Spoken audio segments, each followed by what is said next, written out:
Hello, good morning everyone. My name is Rika B. Attention for today's video. So we're going to discuss the topics complements under the SPOCA elements, parallelism, and sounds and meaning. First, discuss what is complement. So complement is the specification of some attribute or role of the subject, usually or the subject, sometimes of the sentence. In grammar, a complement is a word or group of words that completes the predicate in the sentence. So in contrast to modifiers, which are optional, complements are required to complete the meaning of a sentence or a part of a sentence. So it can be subjective complement or objective complement. So let us first discuss what is subjective complement. So a subject complement is a word or phrase that follows a linking verb and identifies or describes the subject. So a linking verb is a verb used to link a subject to a new identity or description.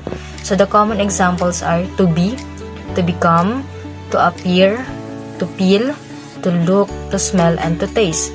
So in the example here, number 1 is Audrey is a teacher. So in this example, the linking verb is, and the subject complement here is a teacher. So it identifies the subject Audrey. So it is a noun. In other words, they complements the subject. So many of these complements are nouns, pronouns, or other nominal that rename or provide additional information about the subject of the sentence. So they always follow the linking verbs. Next is what is objective complement.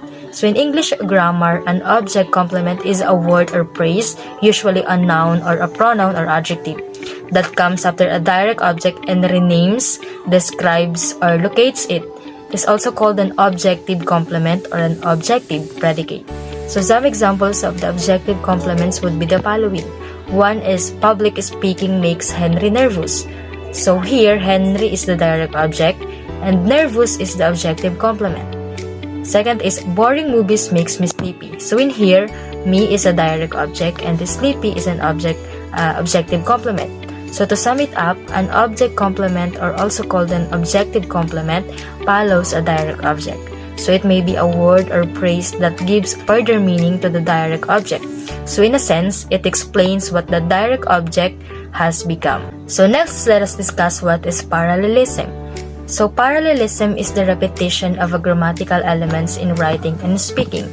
So parallelism influences the grammatical structure of a sentences, but can also impact the meaning of thoughts and ideas being presented. Consider the following example is Paul likes dancing, swimming, and running. So second is Paul likes to dance, swimming, and run. So in the sentences, Paul likes dancing, swimming, and running. So all of the activities Paul enjoys are consistently presented as gerunds or verbs in their ing form that act as a noun, which retains parallelism. So on the other hand, in the sentence, Paul likes to dance, swimming, and run. So the activities Paul enjoys are presented in inconsistent forms, resulting in a sentence that is not parallel.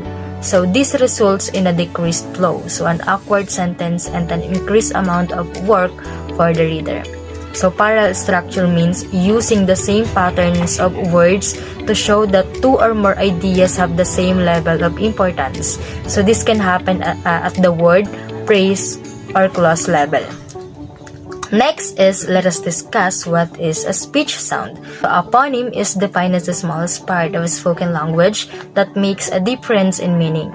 So each speech sound or signal is a composition of phonetic features strung together to form words. So these phonetic features each transmit essential information linked to meaning, such that if one feature is altered, so the sound and thus meaning are changed. So for example, the two sentences below have quite different meanings, even though the single feature of voicing on one word is altered.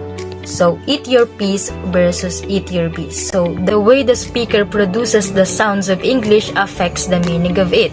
So from the example given, peas and bees were used in the same sentence. So they sound almost the same, but because of its altered voicing in one word, peas and bees, so the meaning of the whole sentence changed. So this clearly shows that the sounds of English have something to do with the meaning of every word. So thank you for listening. That's all for today.